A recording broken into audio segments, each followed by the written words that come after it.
الحمد لله، الحمد لله، الحمد لله، الحمد لله قبل كل شيء.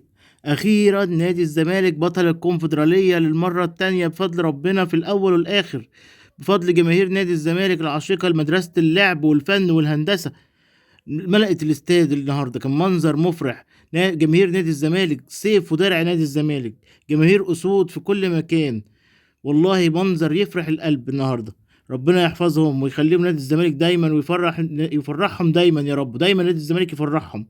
بفضل لاعبي نادي الزمالك الابطال ومجلس اداره نادي الزمالك والكابتن حسين لبيب رئيس مجلس اداره نادي الزمالك. الله اكبر على الجماهير النهارده، الله اكبر. والله يعني مش قادر اقول، يعني حاجه تفرح، منظر يفرح وحاجه تشرح القلب. ربنا يحفظهم يا رب. هم صيف ودرع نادي الزمالك. ربنا يحفظهم ويفرحهم دايما. ويا رب نادي الزمالك من الافضل الافضل، ومن فوز لفوز، ومن بطوله لبطوله، ودايما يكون نادي الزمالك في المقدمه، وفي مقدمه الدول العربيه، وفي مقدمه افريقيا يا رب، وزعيم افريقيا وزعيم الدول العربيه يا رب، اللهم امين. والف الف مليون مبروك لجماهير نادي الزمالك. افضل جمهور واعظم جماهير الرياضه، واعظم جماهير على وجه الارض.